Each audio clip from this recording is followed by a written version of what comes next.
Coming up.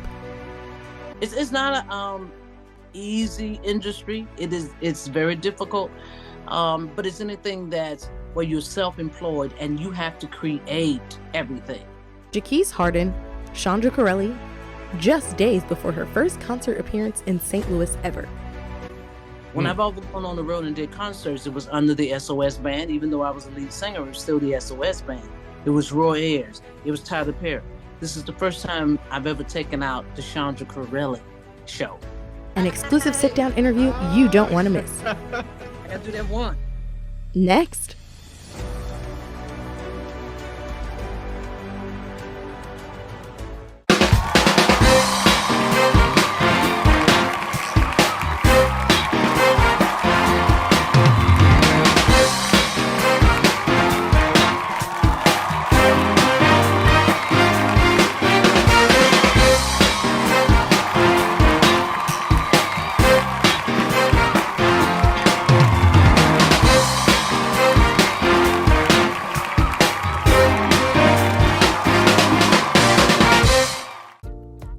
She's the shoulder-shaking singer that we recognize in all of Tyler Perry's plays, an award-winning actress and an artist who's finally sharing with the world her own sound. Her name is Chandra Currelley, and she's been performing on stages and television screens across the world for over 40 years. Tonight, for this television exclusive, I was blessed with the privilege to chat it up with the beloved artist to have an in-depth conversation about her life, growing up, her early days as a singer, her work with Tyler Perry, and how she's continuing to grace us with that jazzy soul sound that we all just can't get enough of. Well, so there's so much to get to know about you. There's so much about you. And I know that I can imagine when people do interview with you, they always probably want to know about Tyler Perry and all that. But we'll get to that later. But I want to really talk about you, and I really want to get to know you. And I guess one thing I want to ask first is really just about the early days. Tell me about what it was like growing up. Well, growing up, I really grew up in Jacksonville, Florida. I Okay. mean, I've lived most of my life in Atlanta, but I was born in Jacksonville, Florida. So I was around a lot of water, you know. And I think that's the essence of what my spirit is about, is that water. And I had a grandmother that lived near the beach. And she was just one of those people. She always sung. I didn't know what she was saying, but mostly she would sing these spirituals, these old spirituals, and those things stuck with me. My mother loved all kind of music. The music ranged from movie soundtracks to gospel to jazz. As a matter of fact, so I was one of those people that I loved all kind of music. I even liked rock and roll music. So I had a house full of music and spirituality, and they were supportive of whatever I wanted to do. I really actually thought I was going to be a visual artist because I used to draw all the time. I used to on my mother's bills. She was, "Will you stop drawing stuff on my bills?" Uh, and I mean, until I was like in high school, I was like winning art contests and all that kind of stuff in high school. And then I met LaTanya Richardson, who is Samuel Jackson's wife. Right. And at that particular time, they were engaged. And it was just something about her that I gravitated to. And I was kind of like my last year in high school, and I had space for some more classes. Just to fill in my credits. And I said, okay, I'll take, I was already in the chorus. I said, I'll take drama, I'll take theater. And she was there for just that season. Mm. And when I met her, something just clicked. I think she saw me and her, and vice versa. I'm an only child. And so I always have this space, for another relationship, like a sister or a brother. Right. I think she became like my big sister. She even did my hair like for the prom and all that kind of stuff. And I would just hang with them, and my mom trusted them. It's like, and I was very fortunate that they were kind people. And not only were they kind people, they were decent people. Mhm. And so I just hung out, and the bug hit me. that theater bug hit me. And I was singing one day, and Sam said, you should take voice lessons because you'll work more if you sing because you could do musicals. Mhm. Oh, And so they paid for my voice lessons. wow, that is crazy. So we can credit all this to Samuel Jackson right now. Right. So I got to put LaTanya Richardson because that's the one. Sam, I can credit that he told me this business thing to do. Because we see that today because he really works so much. But Mhm.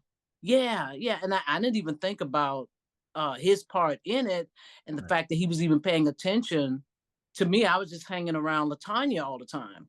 Mhm. But when it came to that, he said, "You know what? We got this summer workshop.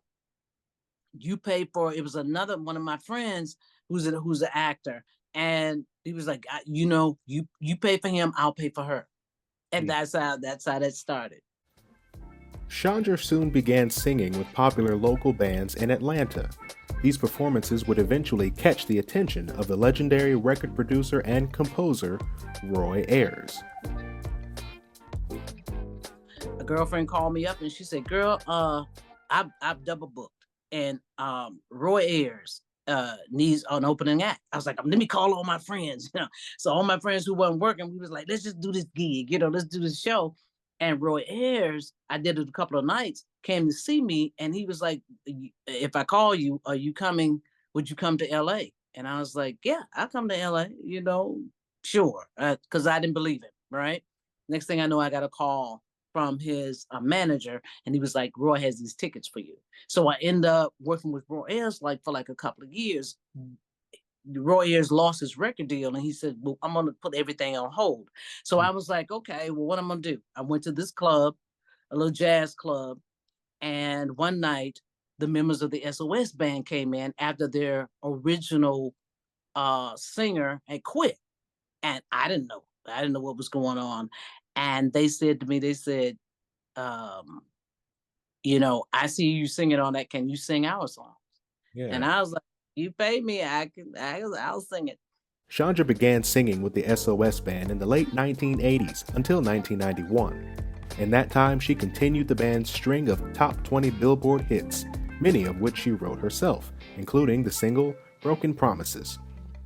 This peak in her career helped her to realize some important lessons. It was one of the greatest experiences I could have had because you can be in this business and not be in the industry. And a lot of artists don't understand there's a difference. Hmm. And Mhm. so when I joined them, I began to understand how this thing really works because it is the industry that run everything. Right. So that's a really, really great statement that you just made. So elaborate on that a little bit more. The difference between being in the business but not exactly the industry. Yeah, you could be like locally and like you can be in a band, you even theater, you can be like just, doing local things, some national things. But when you're connected in the industry, that means because that's the machine that runs everything. If it's not for them, then you don't get the concerts. The Mhm. agents, the managers, all of them are connected Right. to the record industry. That's the way it works. Hmm. That's how you get the concerts, the big concerts. So you can always work locally and just be like a star, but you won't be in part of the machine. Mhm. And that's how you, I would say, elevate to even a certain status or even the money that you make and the exposure that you get. Mhm. You have to be attached to the industry. There's just no way around it. Right. That is something. That is really something. It almost sounds like you just have to do so much unnecessary stuff to really just even get a fair chance. Yeah, you do. It's not a easy industry. It's very difficult. But it's anything that's where you're self-employed and you have to create everything and Mm. make it work. But when you love it, you don't feel it. You don't feel the stress. You don't feel the energy that it takes. It's just a part of what your dream is and your journey. Once the SOS band lost their record deal, Chandra found herself back in a place where she needed something to do to make a living. So, she got back into theater. And after working with the likes of Debbie Allen and David Petrarca, little did she know that she would soon meet a person who would catapult her career to a level never imagined. And then Tyler Perry comes to one of the plays I'm doing. He comes to see somebody else. And then it's me. And then he tells me he's this playwright. And then it's all history. Yeah, it's all history from there. So that's interesting. So what was it like meeting Tyler Perry then? I mean, of course you didn't know he was going to be what he is today then, but what were some of your first impressions of him back then? Well, he was very nice. He was had like you could tell he was raised right. Just a gentleman. That's the first thing I picked up on. And he was, he talked soft, but it was just something about him. It was just, and when I read his stuff, it was like, I like the fact that he integrated entertainment with ministry in a sense. Right. I like the spirit part of his stuff, and that's what really attracted me. And the writing was good. I was really surprised about his writing. I was like, I could see it. As I was reading, I could see it. Mm-hmm. So that was my first, that this is a really a nice guy who's really talented. Right. So I'll give him the time of day. Because he used to come and see me. He used to come and see me in all my theater productions. Right. Yeah. He was like a fan. Sure. So when he had his opportunity, he asked me would I do one of the plays. I think that's so incredible. And then I know that first play was I Know I've Been Changed. Yes. A lot of people don't know that. Yes. See, listen, I'm a fan of both you and him, man. Listen, and I do my history and you did your research. Yes. that's so wonderful. So like, okay, and I know you're a no nonsense person, and when it comes to your business, it comes to your money, you don't play. And I remember Tyler making that known, and some, I forget which play it was, but after he does his spiel talking to the people and whatnot, he goes over to you and he's talking about that moment when you guys had your first play and difficulty he was having with the tour schedules and whatnot. Basically you saying that, hey, whenever you get the tour schedule straightened out, you let me know, I'm going home because you playing games. You know what? He made me so mad just telling people that story. It's true, but he always telling it. Okay, well, he'll tell it to the day. But he said he learned a lot from it, even because, he was saying he was going to do this stuff. But I was like, are the promoters paying you? And he was like, no, they're going to do it. I was like, the promoters got to, come up front with the money. You can't get people and, you can't pay them. You can say, well, I'm going to wait till the promoters get them. No, that's not going to work. I said, but but I'm here. Even when you get all that straight, I'm here for you. And he tell it, but he said he learned a lot. I don't know which way. I think that's wonderful, and it certainly sounds like some great beginnings to a great friendship, a great foundation that you guys established. Yes. That has carried you so far. And I can imagine the moments you have sometimes when you just think about back then and where you are now and just probably saying to myself, wow, I would have never guessed. Yeah. And I said, who the thunk? I would say that too.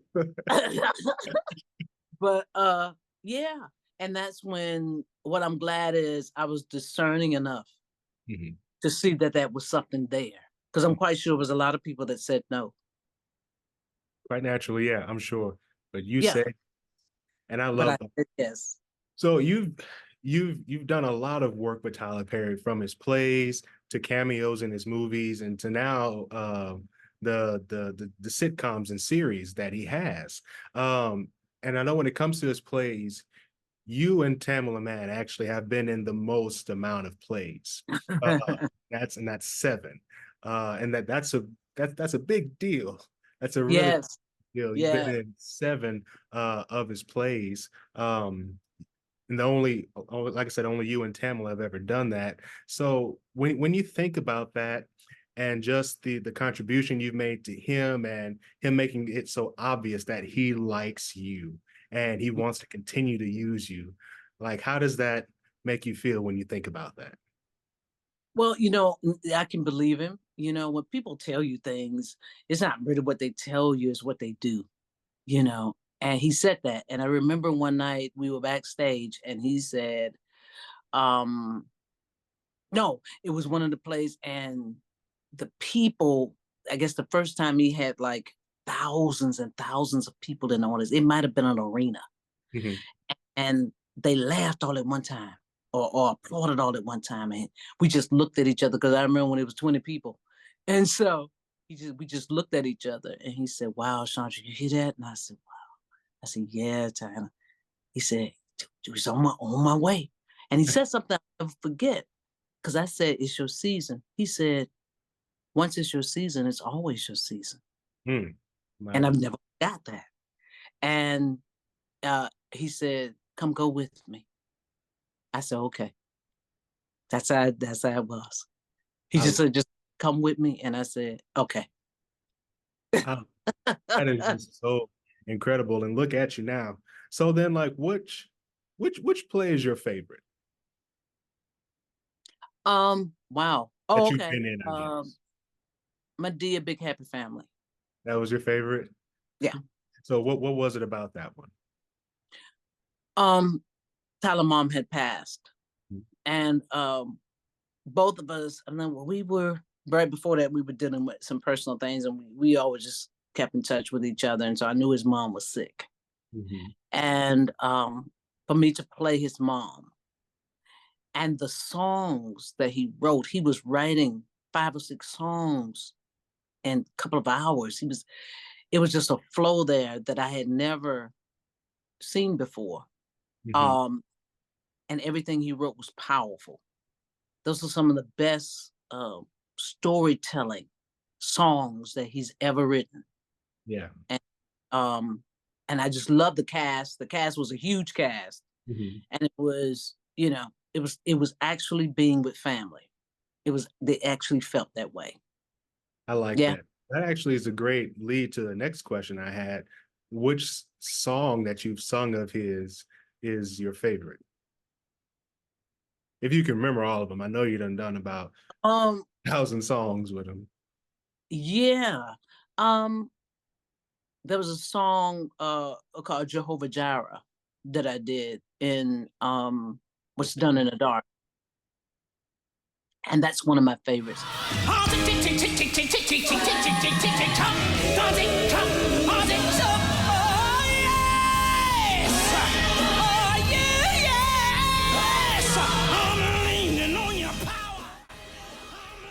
When I sung this, it was just a blessing. So whatever you was going through, if you were in the cast, if I was going through something, let alone the audience, it always encouraged. It was just, sometimes the cast members would be waiting for that song if they were going through something. Right.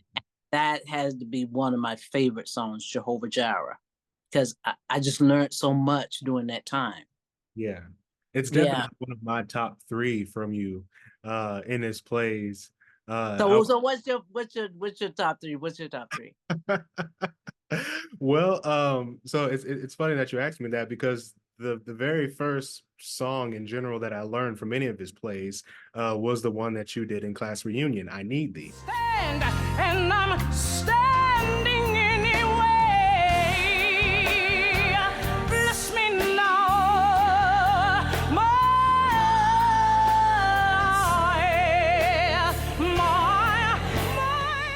I mean, you just do it so well. The character, the way you portray Emma during that scene, and just You the remember her song. name and everything. Yes. Yes, But I that's where the Holy Shake was born. right. And listen, I was gonna get there. I was trying to find my way to it. Thank you. Well, you said that Famous, show. That's it. the famous Holy Shake, and I think in that show, that's the best you ever give it.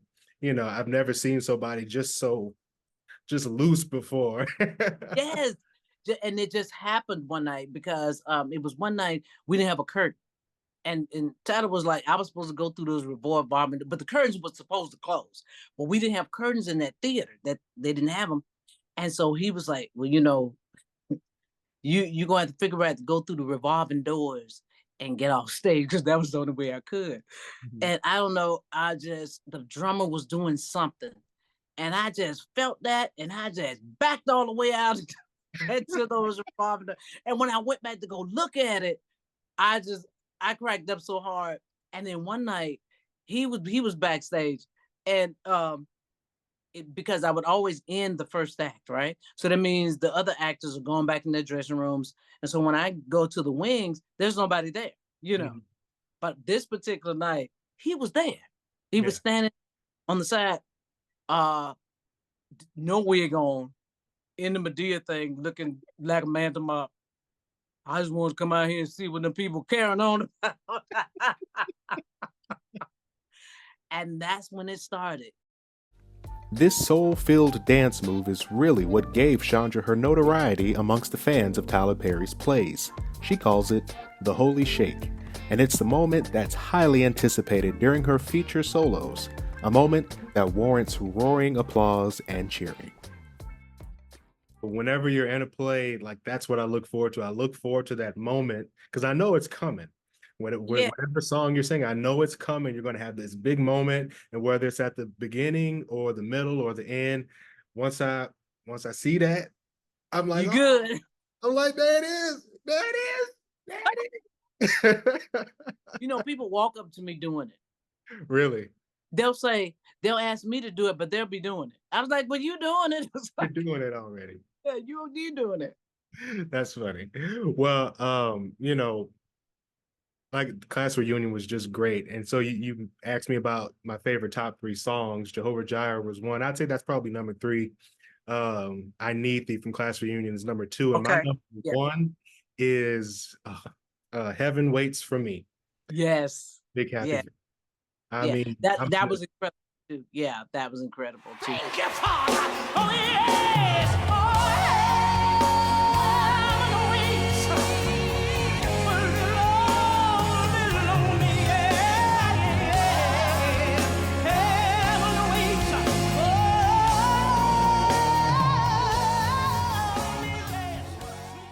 I just love it. I just love it because it's just so moving. It's so powerful. It's so spiritual. And the way So that what is it about it? Because it's about leaving.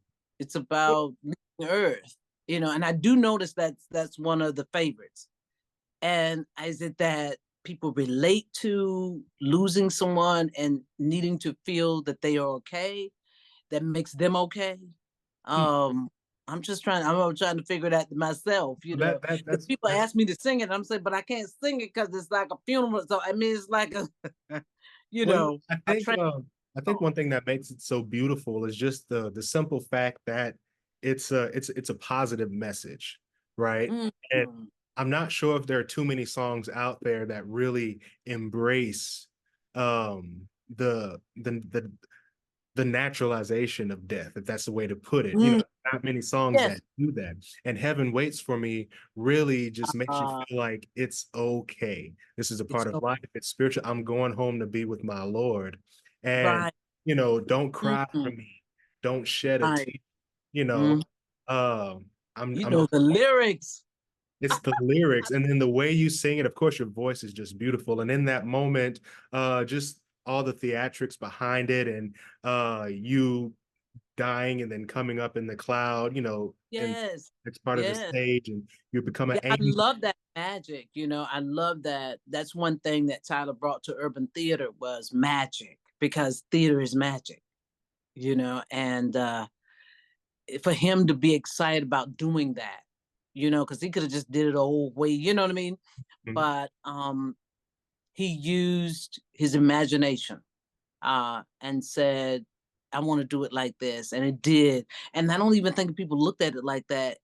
It just put them on the journey. They just did the journey of Shirley and journey to transition. Yeah. And so, we used to have to pause We didn't even realize we were going to have to do that. And then one night I just said, just don't even go to the next scene yet. Hold the next scene. I mean, he said it was on stage because people were moaning and he couldn't be nothing said or no jokes or nothing like that. We had to let the people go through what they were going. It certainly was just a beautiful, beautiful moment. And the way you just turn into an angel and float on up into heaven. Yes. And I was actually, when I filmed it, I was at the studio because they had a studio then. And they had these, and I forgot how much they said those wings cost. They were huge. And because some people probably think I'm sitting on something, but no, they was halting me up, And I remember him telling me, that I wave at the people and then I, because I'm leaving and I see them, and then I'm being welcomed. And Right. so, and that was interesting because he did it on a Zoom because he was home preparing his mother's funeral. Hmm. That's why I said that particular, it's heavy. Yeah. Chandra's career with Tyler Perry spans over almost 30 years. In that time, she's been featured in 7 of his 13 stage plays, 2 of his feature films, and 2 of his television series. While currently starring as Alice on the hit series Bruh, Chandra is finally, for the first time, coming out from under the umbrella of her major colleagues to share with the world her very own sound. And that first endeavor is her nationwide City Winery tour, titled It Ain't Over, which is coming here to St. Louis on Monday, July 1st, for a special one-night performance. I did another show. It was the Terrell show, and I was on the Terrell show, and he was like, "Okay, well, I'm a fan." He was like, "I know I'm a fan," so I was like, "Good, cool, and everything." So when he did the trailer, it was people like you. They were responding. They were saying, "I grew up watching you," and they were just like you. They had their own shows. They were actors. I even had a Broadway actor to hit up and say, you're the reason why. Then there was a young lady that said, I'm so glad he put you on the show because I needed to hear your voice again. Just you talking. And they talked about how they came home and how I was the auntie. I was the mother. I was the babysitter. And they would memorize the lines. And then I noticed, it was such good fruit. And I was like, wow, they grew up amazing, this generation. Because during my generation, I had like Bill Cosby and all that. You guys had Tyler Perry. And I didn't even realize that until then. And it was so big, I had to come back and film some more because they were just flooding it. They was flooding the internet. And so I knew it was. I was just like, it's a whole generation. They would see me and they would say certain things, but it was endearing. It wasn't just like, oh, I just love what you sing. There was like life-changing things. So I was like, how do I get to these, how do I get to them? Because they're not gonna necessarily come to where I am, you know what I'm saying? It's like, it's another generation. And when I did the show, that was a way I could communicate. And then they began to connect with me on the internet, on social media. And then when I got the opportunity to do the City Winery tour, I said, oh, this is what God has done. This is the way I'll get to meet them and to get them to see this is what prepared me for what I was for you. That I was this. I had these skills. These are the skills that got me to do the plays. That created the Holy Shake, that developed my voice. These are the things. So they can see me and understand about the SOS band, that, I was creating Chandra before Chandra. And so I titled the tour, It Ain't Over, because God let me know that you haven't done everything. And also, you have more to pour. So it's more I want to pour out to the next generation. Right. That very generation that supported and sustained. And, you know, if they hadn't have done it for Tyler, then when they did it for him, they did it for me. Mm-hmm. So now that you've grown up, I got something else to give you. You don't have to be the Similac anymore. I can give you real milk now. Yeah. And with so with that, what can your fans anticipate from this show that's coming to St. Louis? Surprised. I think they just think I'm gonna be up there with some old people, and you know, they're gonna be like, "Oh, look at the people that was playing with Chandra." And you know what? I think that's interesting you say that because I feel like, you know, a lot of people may assume that, you know, you're one thing, but you're not, meaning like for a long time, I kind of assumed you were like a gospel artist, right? Yeah, Just yeah. because of, you know, Tyler songs are always gospel and stuff. And so, you know, Hmm. people like you and Cheryl Pepsi Riley and whatnot that are Yes. they didn't really, not at all really gospel artists, more so R&B artists or jazz Hmm. artists. And so, Hmm. you know, I had to realize that about you myself. And it's like, okay, well, you can't keep people in boxes, you know, you gotta, you know, they're their own people and they have their own Yeah. needs too.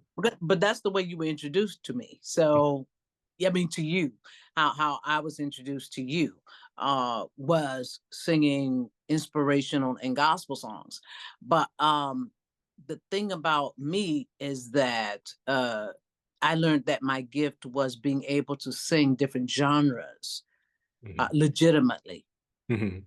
There's a difference when you sing them, you know, legitimately. Like I can do theater, I can do gospel, I can do jazz, I can do R&B, and Right. I have all the stats to prove it. You Right. know, I started in them. You know, I've won more awards in them. So, because I was like that too, I was like, God, I sing here, I do everything, and that's why I was telling you earlier about how my mother had all these. She was eclectic in the sense that she had all these different music around me. So that's probably why the way I am. But it's just certain things that are in me. You're gonna feel my spirit, man. It's just in everything that I do, and Mhm. my being able to improvisate and the skill of creating in the moment in the atmosphere. That's my jazz part, you know. Mhm. And then I'm very funky, like I'm very rhythmic, you know. So that's where that R&B kind of come in, and so that's Right. why I call the thing Earth Jazz. This is my element. So what I mean by that is when you see me, you'll understand it. You'll say, I just, she seems at home. Okay. That means that the stage with the music and how I storytell through not theatrical music, but how I storytell through commercial music, Mhm. you know. Um, and they always get a sense of their spiritual self.